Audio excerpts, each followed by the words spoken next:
with Exploring the Local Life. Today I wanted to talk about how we all really live in an RV full time. It's something that we've been asked many times, so I thought I would address it in this video. I wanted to also remind everybody to visit our sponsor, rvwithme.com. They get RVers and landowners or RV park owners together. So if you are an RVer searching for some place, go to rvwithme.com, enter your location or where you would like to be, and a list will come up of different places.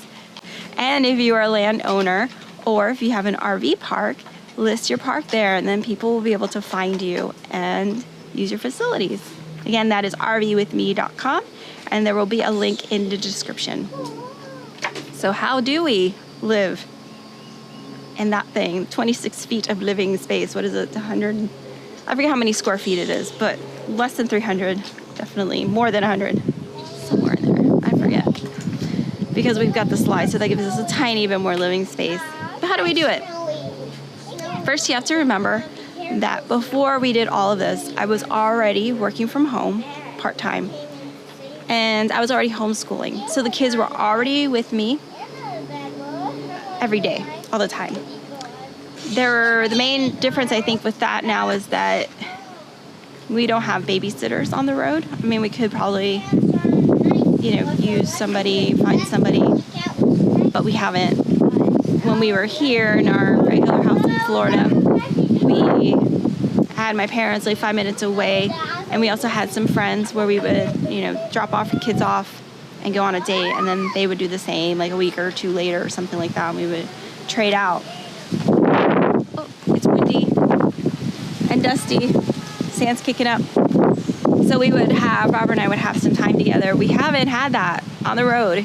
I think we've been back to Florida several times. I think maybe once or twice we've gone on a date. We haven't even done it that often. And then, that's fine, but we do miss the date nights, but we're used to being together. And if we want to go someplace, I will go to like a pub or something that's loud and has like fries, and they usually have a kids menu like chicken nuggets or whatever, and we go, and then we'll have one drink or something along with our meal, and just have like a family date night. I mean, the kids are entertaining themselves a lot of times, and we could have a conversation that way when we go, and they know that, and there's usually something that they get to, like ice cream or not that that's like a special treat, but going out and buying it is, we usually keep all kinds of goodies in the RV. But there's nothing quite like, going to the candy store and picking out all your own candy at a real candy store is really cool for them too. So we'll do something like that, in exchange. We want to make sure that they're having a nice time too, that we all have a nice time together. But that's probably the biggest change for us, not having the date nights. But as far as us being together, we had a 3-bedroom, 2-bath home, big backyard, fenced in.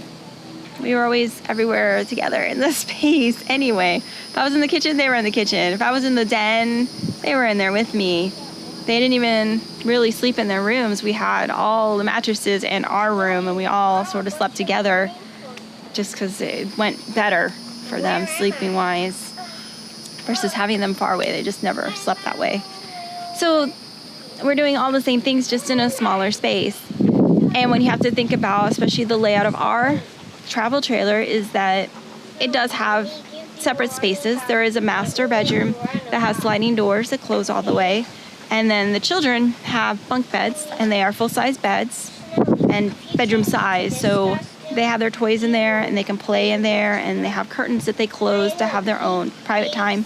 Daniel definitely takes advantage of that. At some point in the night, he's like, I'm going to my room, and I'm closing my curtains, and I don't want anybody to open them. And we respect that. Got it. Needs some alone time. And there are some times when that isn't enough, and we go outside, or sometimes the kids are he's too close to me, he touched me, she touched me, she's too close to me, I don't want to be right next to whoever. Yeah, we're sort of like that. And that's, my arm's getting tired, sorry. My tripod, it's a long story, but I'm not using it right now. Got to get something fixed on that. But basically, they're sort of having the same conflicts that they had even when they were in a bigger space. And can you see them in the background there? They're like, yeah, they're like sitting there in a big old, huge. See how big that picnic table is? And they're sitting right next to each other playing. So.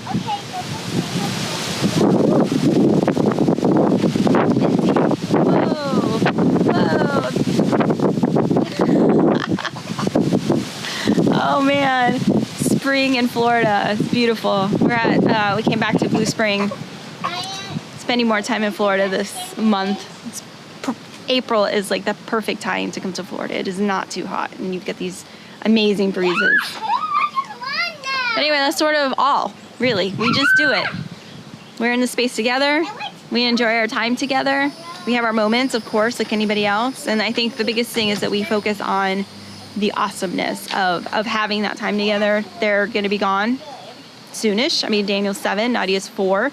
It seems like a long time, but I mean, Robert and I have already been married almost 13 years in November. And it went by so fast. So imagine with the kids, you know, they're not going to be this age forever. So we want to enjoy that time together. And that's what we're doing. We're enjoying that time together. We're making memories. Some of them awesome, some of them, terrible memories, but memorable nonetheless, right? We all have grown up and have memories, crazy memories from our youth, and hopefully this will be one of those. And it doesn't mean that you're going to do this forever. We might, who knows? I'm not saying but willing to change as the circumstances and situations change in our lives and as the needs of our family changes. So right now, it's working. It's windy. It's good. And we encourage anybody who wants to try it. If it doesn't work, just do something else. That's what I say. No fear. And I'm trying to get out of the shadows. I don't know, the sun keeps coming and going.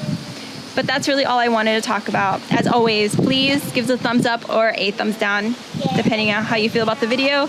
And if you have anything to say, please share. If you think we're nuts, tell us. If you think we're awesome, tell us, and anything in between. And we'll try to get back to you as soon as we can. And if you haven't subscribed, please consider subscribing. We have a lot of videos about RVing and other things too, but nobody seems to watch those other videos, just the RVing ones. And that's all right too. And for those of you that have already subscribed, thank you so much. It's awesome to see when a new person subscribes. And although I can't personally mention I probably could do a video where I go through them all and thank you for everything. But thanks so much for following along and sharing and being a part of our lives. Catch you later. Bye.